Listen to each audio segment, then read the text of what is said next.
지난 시간에는 많은 사람들이 어느 한 곳에 매여서 산다고 그랬습니다. 특별히 스마트폰에 집중적으로 스마트폰의 매임의 현상에 대해서 말씀드렸는데 역시 놀라운 결과들이 많이 나타났어요. 또 어떤 분들은 드라마에 매여서 살고 또 도박에 매여서 살고 잘못된 습관에 매여서 삽니다. 근데 이렇게 매여서 사는 삶은요, 자기 인생을 자기가 주도하지 못합니다. 그리고 사람을 점점 피폐하게 만듭니다. 그러나 여러분, 좋은 매임이 있어요. 사명에 매이고 사랑에 매이고 복음에 매이면 자기 자신도 살만 나게 되고 다른 사람도 살게 한다는 것입니다. 자, 오늘은요 또 새로운 관점으로 또 말씀을 준비했습니다.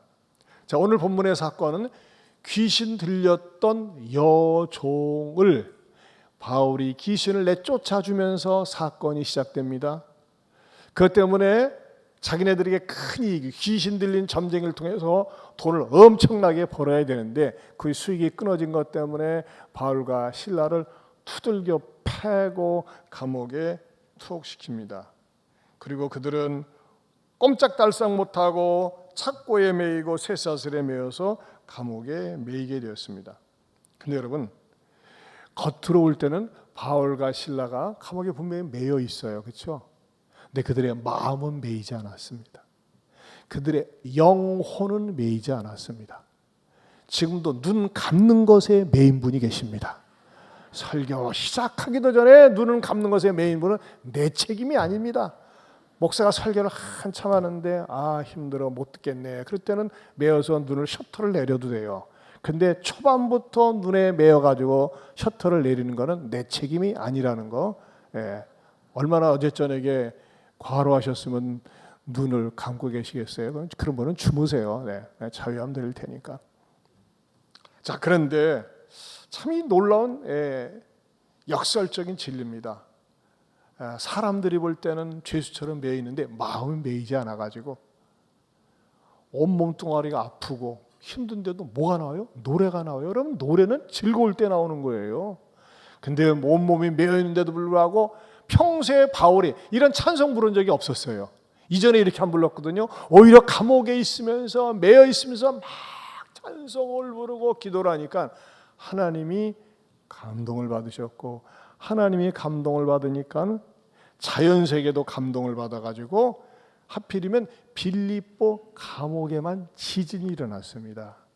지진이 일어나면서 어떻게 됩니까? 매인 것이 다 풀렸습니다. 하지만 이들이 매인 것이 벗겨졌지만 또 다른 이것 때문에 매인 사람이 있었어요.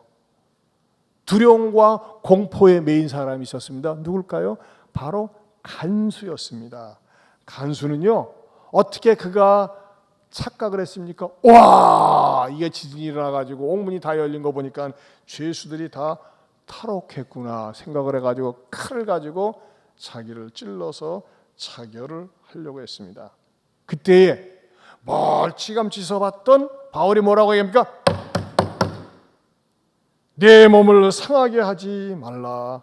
우리가 다 여기 있다. 이렇게 얘기를 합니다. 어디에 나와 있습니까? 자, 펜을 들고 줄을 칠 자리가 있습니다. 28절, 바울이 크게 소리질러 이르되 내 몸을 상하지 말라.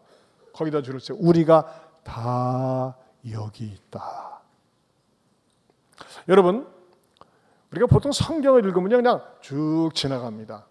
그러나 성경을 사모하는 마음으로, 연구하는 마음으로 읽으면요, 한 문장, 한 단어가 마음에 와서 꽉 꽂힐 때가 있습니다. 저 여기서 꽂혔어요. 우리가 다 여기 있노라. 얼마나 제가 이 한 문장을 가지고 2주 동안 계속 묵상하면서 은혜를 받았습니다. 우리가 다 여기 있노라. 이것은요, 물리적으로 여기 앉아 있다는 얘기가 아니라 이 말은 무슨 말이냐? 희망이 여기 있다는 것입니다. 그래서 오늘 설교 제목이 뭡니까? 희망이 여기 있다. 여러분, 기가 막힌 발견 아니겠습니까? 희망이 여기 있다. 따라서 합시다. 희망이 여기 있다.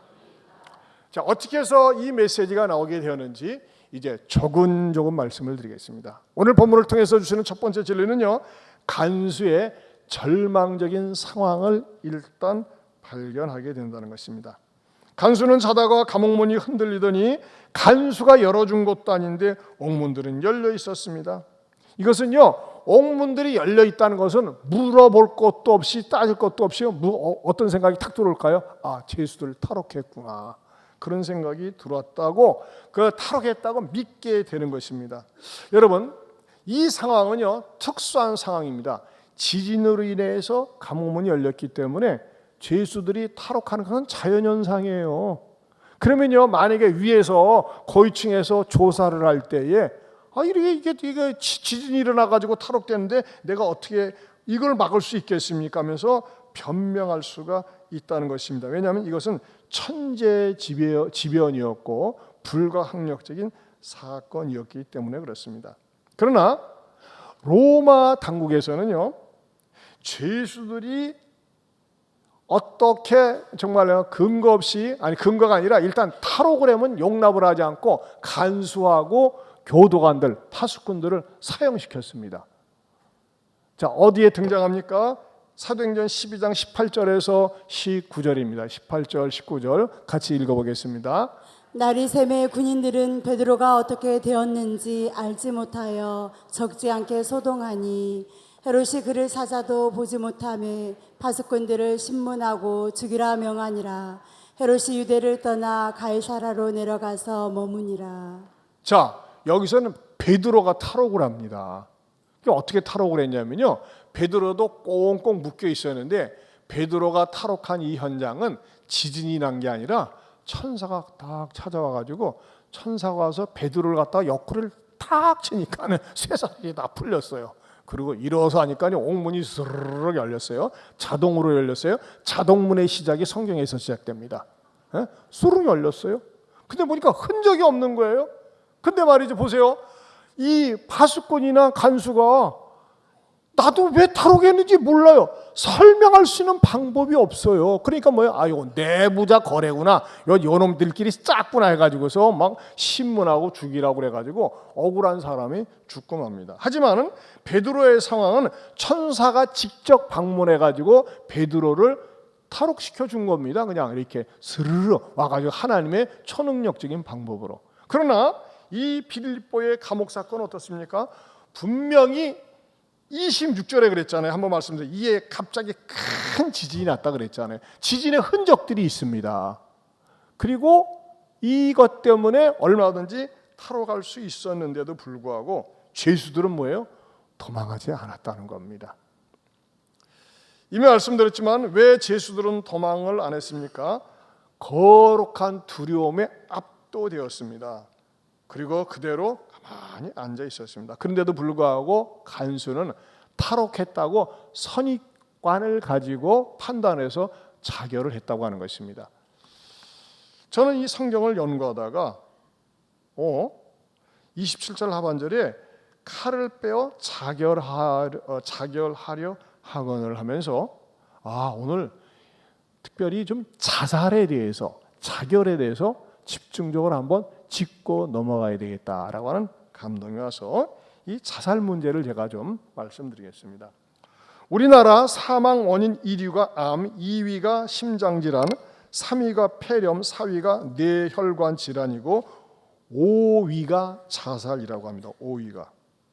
그리고 알츠하이머병, 당뇨병, 고혈압, 폐혈증으로 이렇게 순서가 나고 있습니다. 자살로 죽는 사람이 당뇨병이나 고혈압으로 죽는 사람보다 많다고 합니다. 심지어 우리나라 교통사고가 많이 일어나는데 교통사고로 죽는 사람보다 5배나 자살이 많다고 합니다.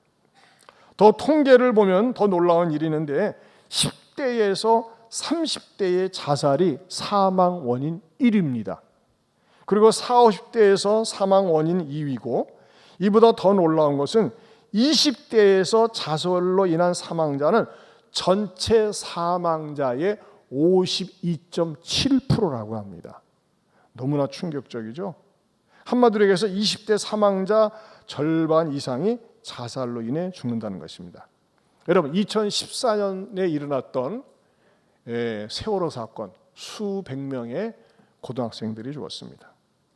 2022년에 일어난 이태원 그 압사 참사 사건, 또 때로는 산불이나 홍수 등으로 인해서 자연재해도 일어날 수 있습니다. 참사가 되었건 재해가 되었건 그런 일로 죽고 다치는 것은 절대 반복될 수도 없고 반복해서도 안 됩니다. 그래서 똑같은 일이 일어나지 않도록 나라에서도 얼마나 신경을 쓰고 산업재해 문제를 심각하게 다루고 있습니까? 그런데 자살은 매해 반복되고 있습니다. 매년 자살로 인해서 죽는 사람이 1만 4천 명입니다. 지금도 누군가 자살하고 있습니다. 하루에 40명씩 자살합니다. 그런데 더 안타까운 것은 지난 20년 동안 OECD 경제협력개발기구 가운데 20년 동안 매년마다 자살률 1위가 대한민국입니다. 이건 얼마나 가슴 아픈 일인지 모릅니다. 그러면 왜 자살할까요? 사람들이 스스로 삶을 끝내려는 이유는 가지각색입니다. 너무나 외로워요. 외로워 못 살겠어요 하면서 자살하는 사람이 있습니다.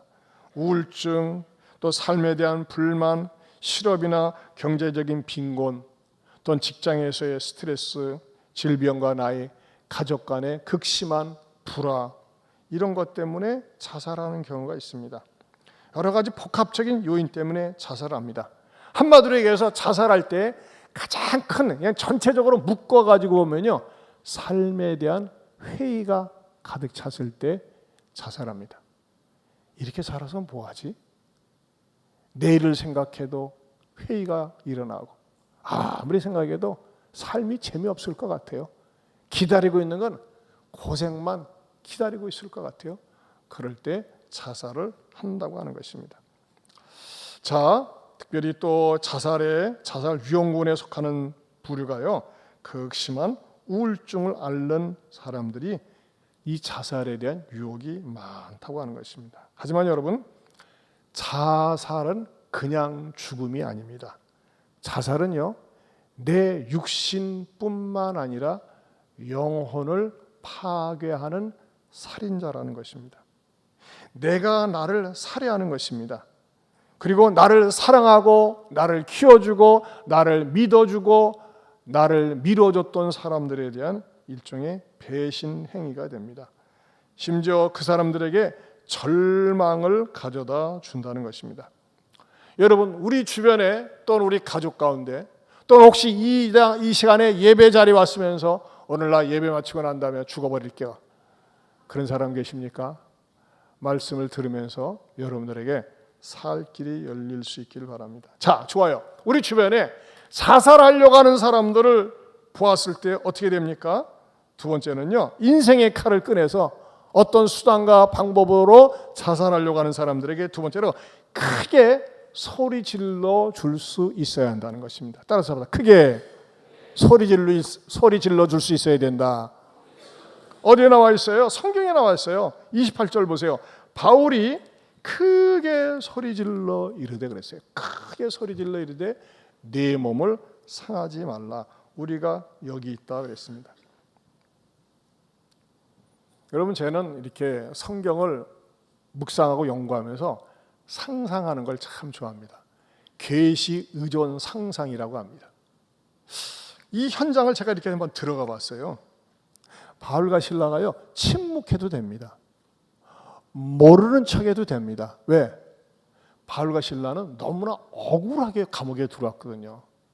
너무나 원통하게 감옥에 들어왔어요. 나쁜 짓을 하나도 한 게 없이 귀신 들린 점쟁이로부터 귀신을 쫓아졌다고 하는 것, 사람을 원상 회복시켜 주었다고 하는 그 제목으로 들어온 거예요. 그러면요, 어떤 마음이 있습니까? 분한 마음, 억울한 마음, 원통한 마음이 있기 때문에 그래, 자살해라, 너라도 좀 죽어라, 너라도 벌을 받아야지, 그런 마음을 가질 수도 있었다는 것입니다. 마치 소돔과 고모라가 멸망당할 때 롯에 구원시킬 수 있었던 것, 롯과 그의 두 딸들이 구원받을 수 있는 것처럼 그냥 방조하거나 내버려둘 수 있었다는 것입니다. 그리고 그 간수가 자살하는 걸 보고 유유히 빠져나갈 수도 있었다는 것입니다.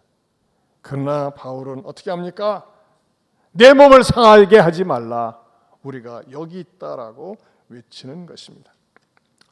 자, 그렇다면요, 죄수들은 뭐 하고 있었습니까? 쇠사슬이 풀리고 맨 것이 벗어지니까 편하다, 드디어 자유하면서 말이죠, 프리덤 하면서 얼마든지 나갈 수 있습니다. 그러나 죄수들은 알고 있었어요. 이 지진은 자연 발생적인 지진이 아니라 저 바울의 찬송과 기도 때문에 일어난 초자연적인 맞춤형 지진이라고 하는 사실을 알고 있었어요. 그러니까요, 옴싹달싹 못하고 바울이 신라가 뭐라고 한마디도 하기 전에는 움직일 수 없다는 그 마음 때문에 그 자리에 그냥 가만히 움직이지 않고 있었다고 하는 것입니다.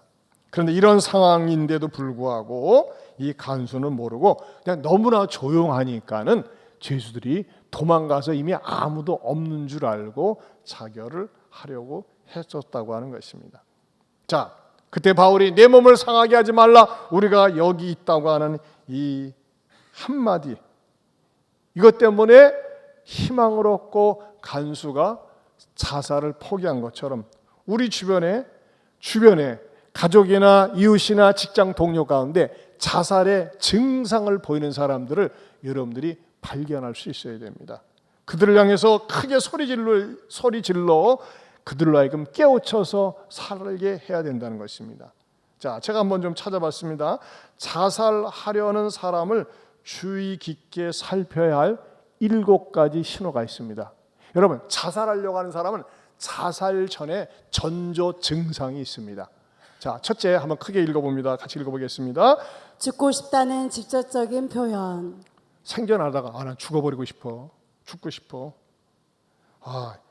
있잖아, 내가 말이 자살하는 사람의 심정을 알 것 같아 하면서 말이죠, 죽음에 대해서 동의하거나 죽고 싶다는 얘기를 그냥 한다는 것입니다.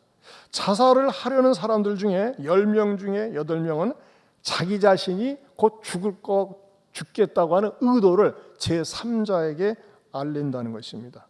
그리고 그것을 행동으로 옮긴다는 것이죠. 뜬금없이 마포대교로 가고 싶다, 한강대교로 가고 싶다.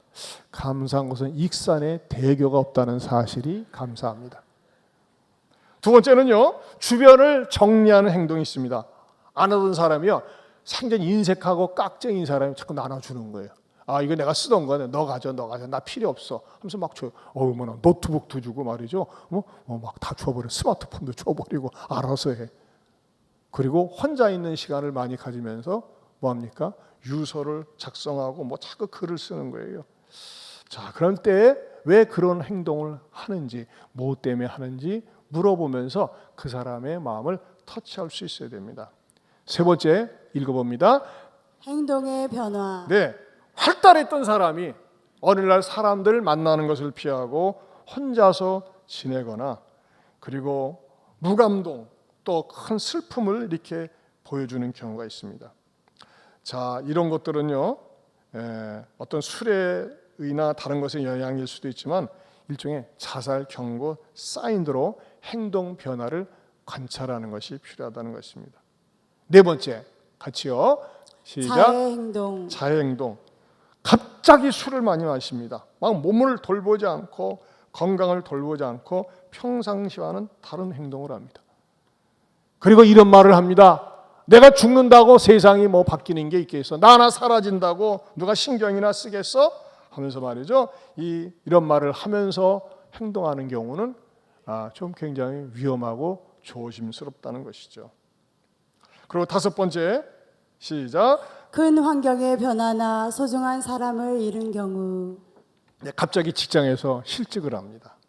내가 잘못한 것도 없는데 내가 1순위로 잘려요. 내가 뭐 먹고 살지? 그리고 소중한 사람, 가족의 배우자나 자식들이 갑자기 세상을 떠날 경우, 걔가 내 인생의 전부였는데 내가 그 사람 없이 어떻게 살지? 하면서 말이죠, 그렇게 낙심천만하면서 같이 죽음에 동참하려고 하는, 자살하려고 하는 경우가 있다는 것입니다. 여섯 번째는 이런 경우가 의외로 많이 있습니다. 만성질환으로 고통받는 경우. 내가 이렇게 질병으로 너무 고통을 당하면 남 괴로워하니까 빨리 죽어버려야지 하면서 말이죠. 만성적인 질병으로 또 노환으로 고통을 당하는 경우, 특별히 노인들 가운데서도 요즘 종종 그래요. 내가 이렇게 짐덩어리로 사느니 빨리 내가 죽어버려야지 하면서 말이죠. 극단적인 선택을 할 수도 있다는 것입니다. 그 다음에 뜻밖의 이럴 수도 있습니다. 7번째, 자살 도구가 주위에 있는 경우. 여러분 이럴 사람들은 자살 도구를 마련하려고 합니다. 약국을 돌아다니면서 수면제를 모으기 시작합니다. 수면제. 그래서 수면제를 한꺼번에 모아가지고서 자살하려고 할 수도 있습니다. 또는 주변에 칼이나 끈이나 뭐 이런 것들을 갖다가 자꾸 갖다 놓습니다. 여러분 미국에서 가장 위대한 대통령인 에이브러함 링컨은요 극심한 우울증 환자였습니다. 하도 공격을 많이 당하고 비난을 많이 당하니까요 때는 너무나 우울증에 빠져가지고 막 이 죽고 싶다는 충동을 느낄 때가 많이 있었대요. 그래서 그 친구들이 비서관들이 그 책상 앞에 이런 칼이나 뭐 이렇게 연필 깎는 칼이나 이런 예리한 도구들을 항상 깨끗이 치워놨다고 합니다. 왜? 혹시 자살할까 봐. 자, 여러분 우리 주변에 혹시 잠재적 자살 가능성이 있는 사람이 없는지 찾아보고 그들이 자살하려고 할 때 절대 자살하게 방치해서는 안 됩니다. 여러분 하는 가정에서 누가 자살하면요 그 자살의 영향이 가족에게 미칩니다. 굉장히 가족 분위기가 어둡고 나 때문에 자살한 것 아닌가, 누구 때문에 자살한 것 아닌가 하면서 죄책감을 가지면서 덩달아 자살하려고 하고 심지어는요 이 자살의 어둠의 영이 그 가정을 갖다가 지배하는 경우가 의외로 많이 있습니다. 그럴 때 어떻게 됩니까? 크게 소리 질러야 돼요. 자살하면 안 돼. 따라서 자살하면 안 돼. 소리 질러야 됩니다. 왜? 자살하게 되는 경우는요. 자살하게 되면은 그 자살하는 것으로 끝나는 것이 아니라 그 사람 몸에 있는 영혼을 지옥으로 끌고 간다는 것입니다. 여러분 자살하면서 끝나면요. 자살하면서 끝나고 아무것도 아니다. 그럼 나도 자살하겠어요. 자살하면 아무것도 없어. 죽음의 세계는 없어. 그럼 나도 하겠어요. 아니에요, 여러분. 죽음 이후의 세계가 있어요. 죽은 다음에 끝나는 게 아니에요. 여러분, 죽은 다음에 끝난다면요. 솔직히 톡 까놓고 얘기해 봅시다. 이렇게 살면 어떻고 저렇게 살면 어떻고 차라리 빨리 죽는 게 낫지 않아요? 뭐 인생에 낙이 있으면 얼마나 낙이 있겠어요? 여러분 그러나 여러분 이거 하셔야 돼요. 분명히 하셔야 돼요. 정확하게 하셔야 돼요. 죽음 이후의 세계가 있습니다. 죽음 위에 어떤 세계가 있습니까? 죽음 위에 영생이 있는 사람은 예수님 재림하실 때 영광스러운 몸으로 부활을 합니다. 그리고 주님과 더불어 영원토록 삽니다. 그러나 여러분 영생이 없는 사람은 심판을 받아가지고 여러분 예수님 믿지 않는 사람도 부활 안 되니까요. 부활 안 하면요. 그래서 말이죠. 안식교 같은 데는요. 죽음 절멸설, 죽으면 끝난다는 교리가 있어요. 죽으면 끝난다는 거예요. 그냥 여화정인도 죽으면 끝난다 그래요. 그러니까 이런 교리를 만드는 거예요. 사람들을 현혹시키려고. 죽음 위의 세계는 없다는 거예요. 그러나 여러분 분명히 죽음 위의 세계가 있습니다. 예수님 다시 영광 중에 재림하실 때 이 땅에 살면서 힘들고 어렵게 살았지만 질병으로 고통당하며 살았지만 끝까지 주님 부르실 때까지 내 몸을 맡기고 영원히 불러간 사람에게는 지금은 흙으로 돌아가지만 다시 주님 재림하실 때 영광스러운 몸으로 부활해서 영원토록 행복하게 살게 됩니다. 이것이 우리가 믿는 부활신앙입니다. 그러나 영생이 없는 사람, 영생을 선물로 받지 못한 사람 부활을 해요. 부활하는데 어디 갑니까? 영원토록 타오르는 지옥 불구덩이 속에서 영원토록 고통을 당합니다. 그런 사람은요 성경에서요 차라리 태어나지 않는 게 좋다고 그랬어요. 태어나지 않으면 모를 거 아니에요. 사랑하는 성도 여러분, 이왕이면 우리가 이 땅에 살면서 무슨 일이 있어도 어떤 일이 있어도 자살하지 말고 힘든 일이 있어도 자살하지 말고 인생이 말이죠 회의가 가득 차도 자살하지 말고 하나님 앞에 말씀을 붙들고 일어서면서 하나님 앞에 영원한 행복이 기다리는 영생의 복을 누릴 수 있기를 축원합니다. 자, 그러면요 이제 여러분 문제는 해결이 됐어요. 자살 안 하기로 약속했어요. 우리 옆 사람하고 약속합시다. 나는 어떤 일이 있어도 자살 안 합니다. 아니 이렇게 의지가 약해서 되겠어요? 이를 앙당 물고 쳐다보면서 나는 어떤 일이 있어도 자살 안 합니다. 시작. 혼자 앉은 분들은 쓸쓸하네. 그럼 나를 향해서 얘기해. 나는 어떤 일이 있어도 자살 안 해. 그러면요, 우리가요 자살하려고 하는 사람들에게는 어떻게 외쳐야 될까요? 세 번째는 희망이 여기 있음을 보여줘야 한다는 것입니다. 여러분, 그 빌립보의 간수가 칼을 쫙 빼가지고 꽉 찔러서 죽으려고 했을 때 내 몸을 상하지 말라, 우리가 여기 있노라, 우리가 다 여기 있노라 했을 적에 여러분 얼마나 놀래고 얼마나 감격스러웠겠습니까? 한마디로 절망 가운데서 희망을 본 거예요. 아, 산 사람이 있었구나, 살았구나. 간수는요 적어도 바울과 실라가 무엇 때문에 감옥에 온 줄 알고 있었습니다. 저 사람들은 죄가 없는 사람들입니다. 로마인들이 죄를 뒤집어 쓴 것입니다. 그들은 선한 일을 하다가 온 줄로 알고 있었습니다. 결코 바울과 실라는 흉악범이나 잡범이나 어떤 국가 사범이 아니었습니다. 만약에 죄악을 갖다가 이야기한다면 종교범이에요. 좋은 일 하다가 들어온 거예요. 그런데 이 바울과 실라가 내 몸을 상하게 하지 말라, 우리가 여기 있다, 이 말은요 정신을 팍 나게 하고 살 소망, 삶에 대한 강한 의욕을 불러일으켰다고 하는 것입니다.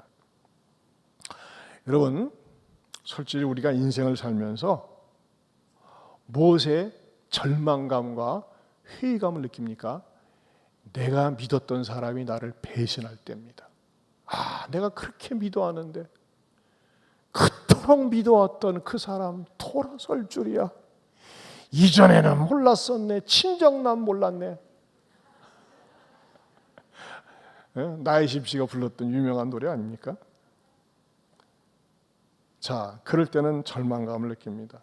그러나 여러분, 다른 사람 다 뒤돌아서고 다 외면해도 내가 믿을 수 있는 한 사람, 기댈 수 있는 한 사람, 의지할 수 있는 한 사람, 내 속마음을 알아주는 한 사람이 있을 때 살아야지, 살아야지, 악착같이 살아야지, 이런 마음을 갖게 된다고 하는 것입니다. 여러분, 인간이란 존재는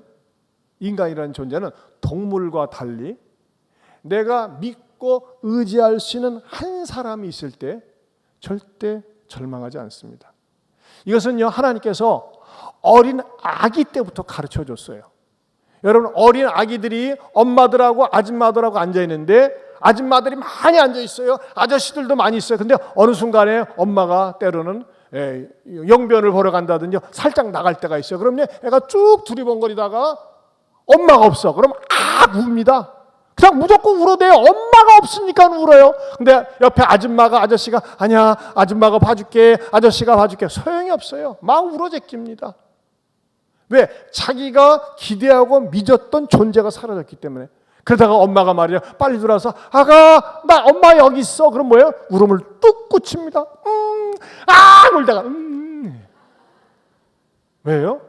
이 아기는 말이죠, 어려서부터 그걸 알아요. 주변에 아무리 아줌마가 아저씨가 뭘 해줘도요 엄마라는 존재하고 바꿀 수 없다는 것입니다. 엄마라고 하는 강력한 존재는 뭡니까?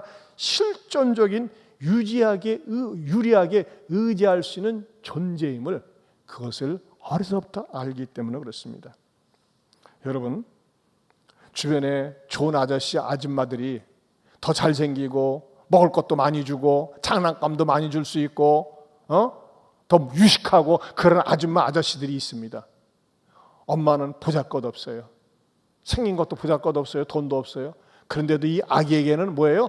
엄마만 들어와야 됩니다. 엄마만. 여러분, 이것은 우리들에게 무엇을 가르쳐 줍니까? 우리가 인생을 살면서 내가 절망과 좌절 가운데 빠졌지만 내가 절대적으로 의지할 수 있는, 신뢰할 수 있는 그 한 분이 있다고 할 때 절대 넘어지지 않습니다. 절망하지 않습니다. 그분이 누굽니까? 바로 우리 주 예수 그리스도가 될 수 있습니다. 믿으십니까? 여러분, 예수님을 믿게 되면 우리가 누릴 수 있는 최대의 축복은 무엇일까요? 우리 예수님은 우리를 버리시지 않는다는 것입니다. 아기들이 왜 두려워하는 거예요? 엄마가 떠날 때 혹시라도 자기를 버릴까 봐 그러는 거 아니겠어요? 근데 우리 주님은 우리를 절대 버리시지 않습니다.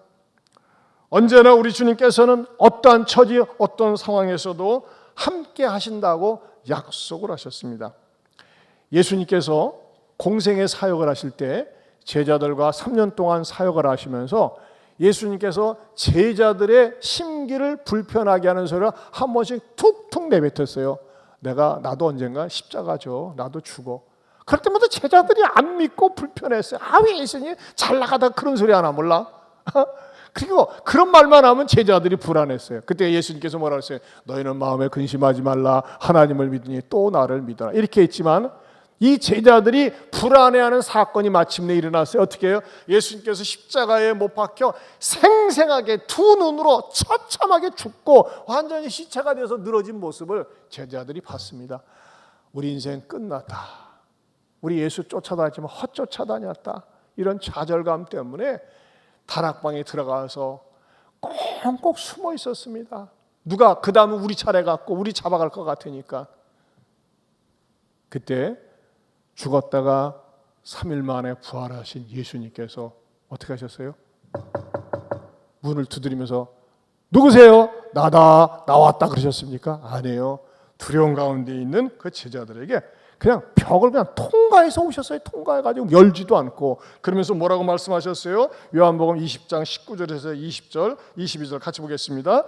이날 곧 안식 후 첫날 저녁 때 제자들이 유대인들을 두려워하여 모인 곳에 문들을 닫았더니 예수께서 오사 가운데 서서 이르시되 너희에게 평강이 있을지어다. 이 말씀을 하시고 손과 옆구리를 보이시니 제자들이 주를 보고 기뻐하더라. 예수께서 또 이르시되 너희에게 평강이 있을지어다. 아버지께서 나를 보내신 것 같이 나도 너희를 보내노라.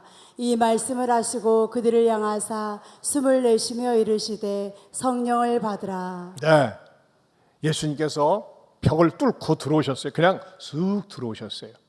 왜? 초월적인 몸이기 때문에. 근데 더 신나는 건 뭔지 아세요? 성경을 보면요, 예수님께서 부활하신 다음에 자그마치 40일 동안 제자들과 함께 공동체 생활을 하면서 하나님 나라의 일을 말씀하셨다는 것입니다. 저는 그것을 갖다가 또 상상을 했는데, 제자들 얼마나 황홀했을까. 이전에 예수님과 지낼 때와는 비교가 안 돼. 이전에는요, 죽음을 앞둔 예수님의 모습이었어요. 그러나 40일 동안은요, 죽음을 정복한 영광스러운 예수님과 더불어 40일 동안 말씀에 대해서 주고받고 은혜를 받는 거예요. 이 예수님 우리와 늘 같이 사셨으면 좋겠는데, 근데 예수님이 떠날 시간이 다가와요. 드디어 39, 40일 됐을 때 예수님께서 모든 사람이 지켜보는 가운데서 공중으로 서서히 올라가십니다. 제자들이 말이죠, 예수님이 공중으로 이렇게 쭉 올라가실 때 떨어질 것 같은데 안 떨어지고 계속 가시는 거야. 점이 돼가지고 사라지는 건데 모든 사람들이 어떻게 쳐다봤을까요?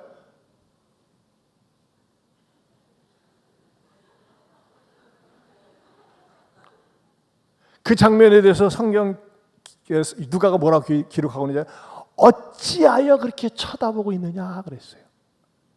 와, 예수님 가셔버렸네. 근데 여러분, 예수님께서 부활 승천하셔가지고 그냥 하늘로만 딱 가시고 땡 모든 것이 끝나서 그런다면요, 우리는 정말 허전해요. 근데 예수님께서 뭘 말씀하셨는지 알아요? 나는 육신적으로 떠나서 가지만 나와 나처럼 너희와 함께 할 수 있는 성령님을 너희들에게 보내주시겠다 말씀하셨습니다. 그 성령님께서 그 우리를 위해서 보내주신 그 성령님이 우리가 하시는 일이 뭔지 아십니까? 마태복음 28장 20절에서 18절에서 20절입니다. 같이 보겠습니다. 예수께서 나와 말씀하여 이르시되 하늘과 땅의 모든 권세를 내게 주셨으니 그러므로 너희는 가서 모든 민족을 제자로 삼아 아버지와 아들과 성령의 이름으로 세례를 베풀고 내가 너희에게 분부한 모든 것을 가르쳐 지키게 하라. 볼지어다 내가 세상 끝날까지 너희와 항상 함께 있으리라 하시니라. 여러분, 우리 주님은요, 부처나 공자나 마호멧이 좋은 가르침을 하고 떠나고 끝난 것으로 과거를 추적해서 과거를 배우는 것이 아니라 우리 예수님은 지금도 살아계셔서 이 자리에 우리와 함께 역사하시는데 뭐라고 약속하셨어요? 내가 세상 끝날까지 너희와 항상 함께 있으리라 하시니라. 어떻게 해요? 성령님을 보내주셔서 우리와 함께 하신다는 것입니다. 그럼 내가 여러분에게 질문하겠습니다. 정직하게 얘기하셔야 돼요. 거짓말하면 안 돼요. 예수님이 여러분과 함께 하십니까? 그럼 예수님과 함께 하는 것을 누리고 계십니까? 솔직하게 얘기해요. 아닌데 아멘 하지 말고. 의외로 많은 사람이요, 예수님과 함께 하는 것, 예수님 누리는 것을 맛을 못 봅니다. 왜 그러는지 아세요? 여러분, 우리 기독교가 믿는 하나님은요, 절대적이면서 상대적이세요. 상대적이라는 건 뭡니까? 내가 하는 것만큼 상대방이 반응을 한다는 것입니다. 예를 들어서 내가 우리 집사님한테 연락을 하고 싶어, 중요한 얘기도 나누고 싶어, 교제도 하고 싶어. 근데 내 마음속에 간절해. 그럼 어떻게 돼요?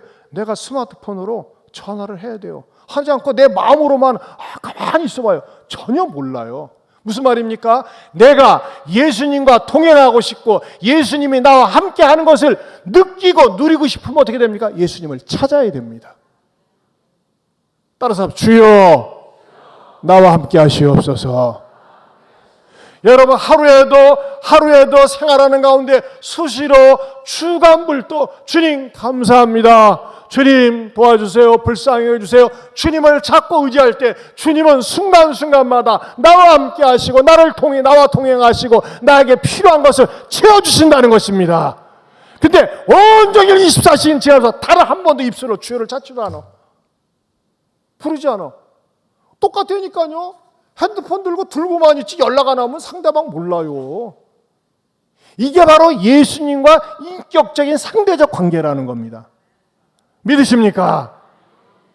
한번 여러분의 입술을 점검해봐. 나는 하루에 몇 번이라도 주님을 찾고 의지하는지, 내가 주님을 부르는 횟수만큼, 내가 주님을 찾는 것만큼 주님도 내게 다가오셔서 나와 함께 하시고 나를 도우시는 줄로 믿습니다. 사람도 마찬가지잖아요. 아무리 친하다고 마주 앉았는데 아무 말 안 해. 그러면서 뭐라고? 너 내가 말 안 해도 알지? 아무 말도 안 해. 어떻게 알아? 그건요, 말을 아무것도 안 하는 건 무시하는 것도 될 수 있고 귀찮아서 그럴 수도 있어요. 어떤 사람은요, 종일 지내면서 주님을 찾지를 않아. 이런 사람은요, 불안한 겁니다. 이런 사람은요, 주님과 더불어 사귀는, 주님과 더불어 지나는 그 행복을 몰라요. 성경 가르쳐줍니다. 너희는 하나님의 선하심을 맛보아 알지어다 그랬어요. 주님과 더불어 교제하고 사귀면요, 기도하면서 주님으로부터 흘러 넘치는 인격이, 흘러 넘치는 은혜가 나에게 주어집니다. 여러분, 부활하신 주님, 그 주님이 우리들에게 성령님을 주셨는데 그 주님을 모시고 사는 사람은 어떻게 살까요? 다른 사람에게 희망을 줄 수 있습니다. 아무리 낙심하고 절망한 사람이라 할지라도 내가 먼저 주님으로부터 공급을 받기 때문에, 주님이 주시는 그 은혜를 나눌 수 있기 때문에 좌절과 절망에 빠진 사람에게 내 몸을 상하게 하지 말라, 내가 여기 있다라고 외칠 수 있는 것입니다. 이 외침, 이 희망의 외침이 저와 여러분의 외침일 수 있기를 축원합니다. 여러분, 저도 그렇고 여러분도 그렇고 가정 속에서 우리 가정을 앞만 살펴봐도 절망이에요. 앞을 보면 실망, 옆을 보면 낭망.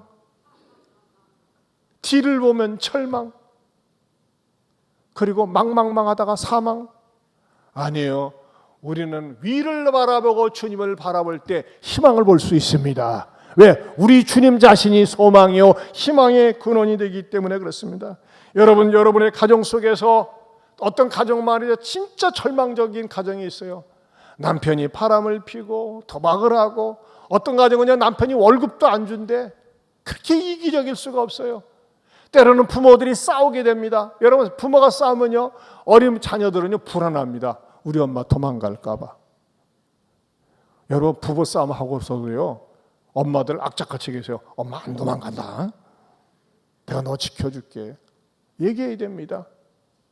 여러분, 가정 속에서 여러분이 희망이 될 수 있기를 축원합니다.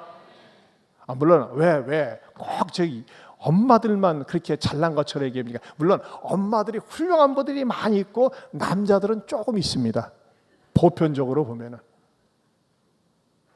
여러분, 가정에 호주가 있고 세대주가 있고 뭐가 있어야 됩니까? 희망주가 있어야 됩니다. 신앙주가 있어야 됩니다. 우리 집은 그런데 신앙주가 많이 있는데 많이 있으면 좋죠.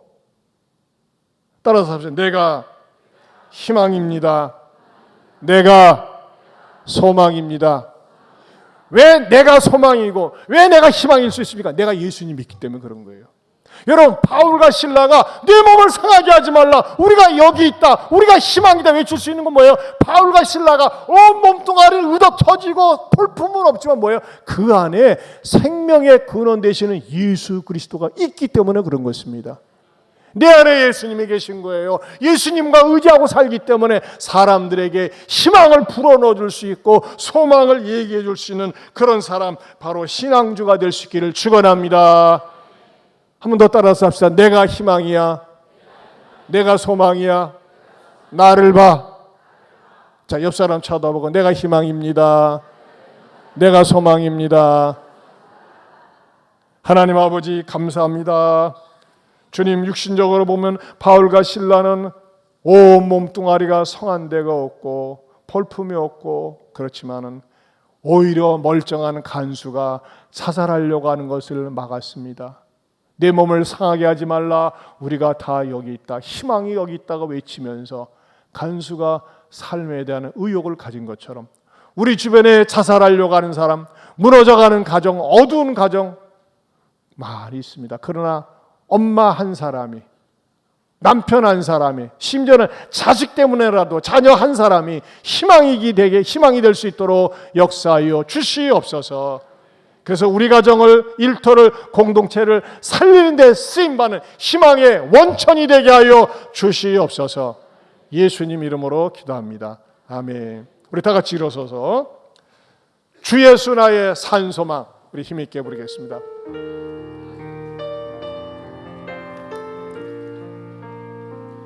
깊은 절망에 수렁 가운데 주님께 닿을 수 없던 우리, 어둠 밤 중에 하늘을 향해 주의 이름 나 부를 때, 어둠을 뚫고 오신 주 사랑, 나의 절망 거두셨네. 주님의 공로 다 이루셨네. 주 예수 나의 산소망, 그 누가 주의 자비를 다하라. 한없는 은혜 증량하라. 영광을 떠나 이 땅에 오신 죄가 되신 그 주 예수, 아멘. 주의 십자가 내게 말하네. 영원히 나의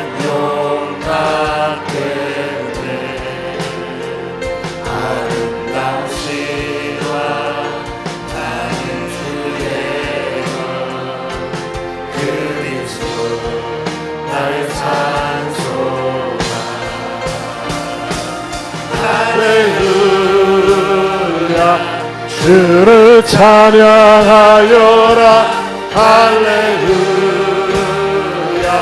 자유케 하셨도다 죄의 저주 끊으신 주께 구원이 있도다 주 예수 나의 산소망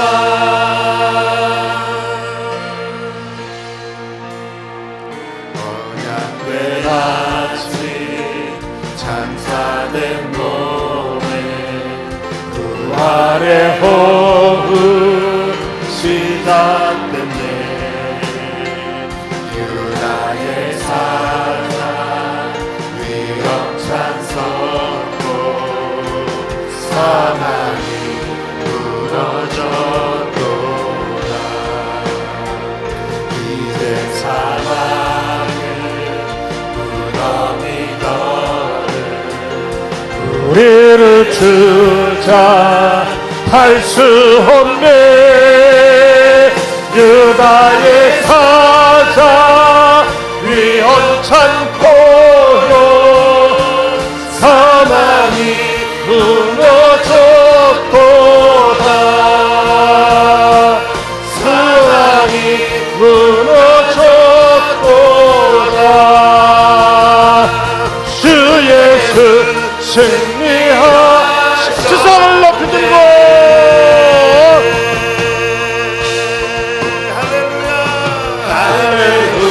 할렐루야 주를 찬양하여라 할렐루야 자유케 하셨도다 죄의 저주 끊으신 주께 구원이 있도다 주 예수 나의 산소 할렐루야 할렐루야 주를 찬양하여라 할렐루야 자유케 하셨도다 죄의 저주 끊으신 주께 구원이 있도다 주 예수 나의 산소 다시 한번 할렐루야 할렐루야 주를 찬양하여라 할렐루야 자유케 하셨도다 죄의 저주 끊으신 주께 구원이 있도다 주 예수 나의 산소가 그를 신고 나의 산소 주 예수 나의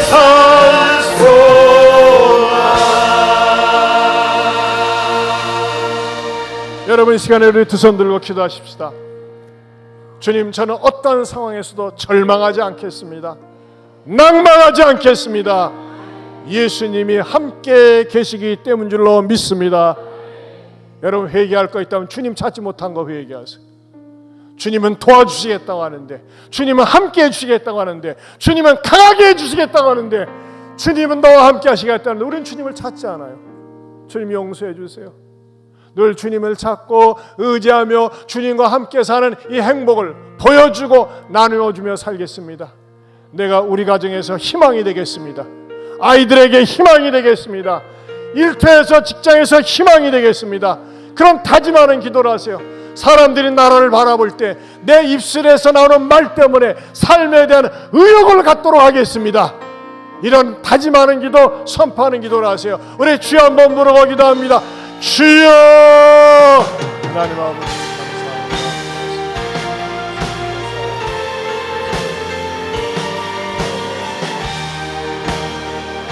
아버지 은혜 말씀하옵소서. 내가 감사합니다.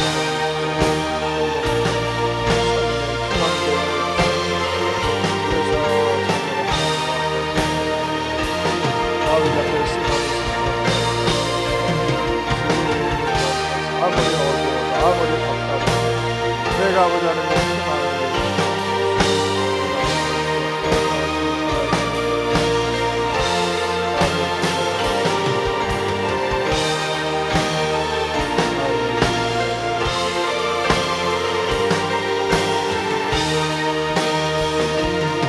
할렐루야 할렐루야 주를 찬양하여라 할렐루야 자유케 하셨도다 죄의 저주 들으신 주께 구원이 있도다 주 예수 나의 삶 다시 한번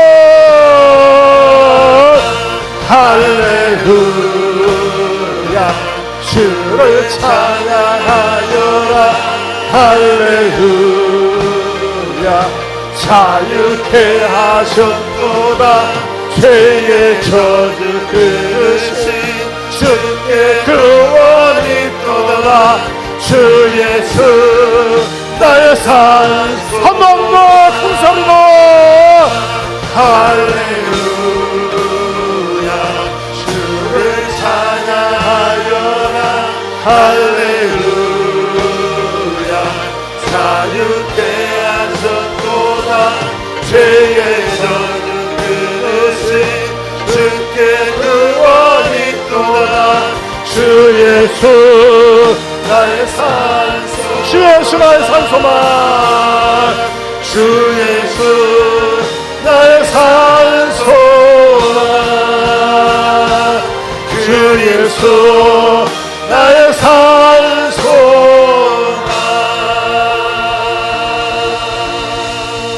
여러분 아픈 부에 손 얹으세요.